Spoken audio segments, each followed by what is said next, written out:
How's it going, guys? Marty here, and today I want to talk to you about the top 5 things to expect from Season 3 of Demon Slayer. If you didn't already know, Season 2 of Demon Slayer just concluded with the Entertainment District arc, and on the day of it concluding we have already had announced that Season 3, the Swordsmith arc, is going to be going ahead. I've already made a video on this, but any of you who are interested in reading ahead for the new Demon Slayer Season 3 that's coming up, here's what you're going to need. Okay, so you're going to need volumes 12, 13, 14 and 15. These will be chapters 100 through to chapters 127.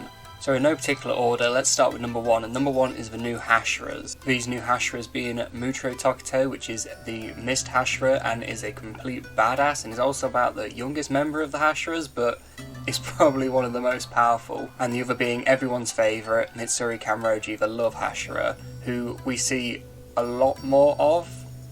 To briefly touch on Tokito, he is the Mist Hashera.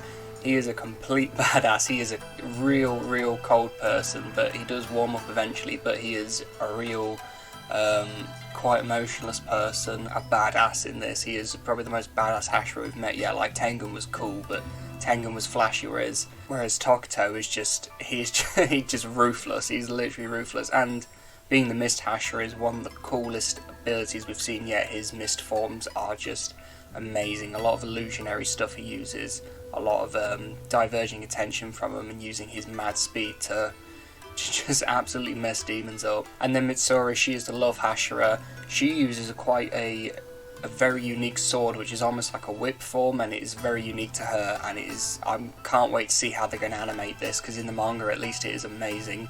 It's just so unique, and like the animation just gets better and better with Demon Slayer new season. So season 3, I cannot wait to see how they animate this sword of hers. The second thing you should look forward to is the new upper rank demons we have, and that is upper rank 5 and upper rank 4. Upper rank 5 being Gyoko, who uses kind of vases. He moves between vases.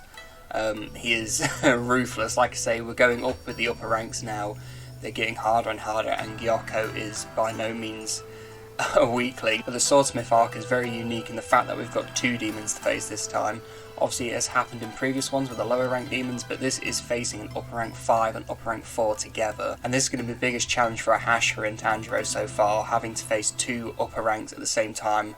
You already saw what it was with Tanjiro and Tengen facing just, well, that was technically 1 upper rank demon. I know it was 2 different people, but it was classed as 1 upper rank demon. This is actual 2 upper ranks, upper rank 5 and upper rank 4, and both of them are extremely devastating, especially upper rank 4. Upper rank 4 being Han Tengu, who can split his body into multiple forms, and it gets to a point where there's about 5 or 6 iterations of him trying to fight Tanjiro at the same time, and it is extremely overwhelming. And Tanjiro really does need 2 Hasheras to help him with this one, because this is also the first time we're not having Inosuke and Zenitsu with Tanjiro. It's going to be Tanjiro and Nezuko with 2 Hashera versus 2 upper ranks. So this is definitely going to be the biggest challenge, and the stakes are just higher than they were in Season 2 and Season 1. The third thing you should look forward to is Genya. We've already met Genya before. He is the younger brother of the Wind Hashera, and this guy really does stand out in this Swordsmith arc. Obviously we know Inosuke knows Zenitsu. Tanjiro needs another person to buddy up with. Tanjiro has Genya to support him, and Genya is an absolute badass in this. He uses a shotgun, which is, you know, it's crazy. It's like you brought a gun to a sword fight. It is crazy. Genya is, he's got some other abilities I won't talk about because I don't want to spoil too much. The whole point of this top 5 things to look forward to is I don't spoil too much for you. But yeah, definitely keep an eye out for Genya. He will surprise a lot of you. I think a lot of people are going to be focused on the 2 new Hasheras, who were both really amazing Hasheras. But Genya as well really does stand out in the manga to me as well. The fourth thing you should look forward to is Tanjiro is going to get a new sword. Obviously at the end of the Entertainment District arc, his sword got chipped, and that's the whole purpose of him coming to the Swordsmith village. While undergoing his sword getting remade and rebuilt, he actually does find another sword, and it does have a lot of backstory. And it's a very interesting sword. He does combine it. This is just a tiny spoiler warning. I don't know how sensitive to spoilers you guys are. I personally don't think it's a spoiler. But we will also see with his new sword Tanjiro use Nezuko's blood to make it like a blood demon art sword, and it is pretty amazing. It's crazy cool. But yeah, Tanjiro's got a new sword. He's had some more training. He is stronger than he was last season.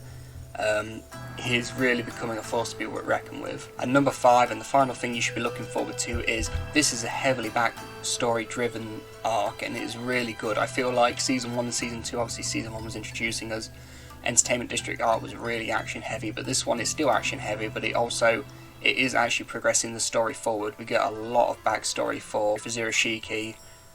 We get a lot of backstory obviously for the 2 new Hasheras.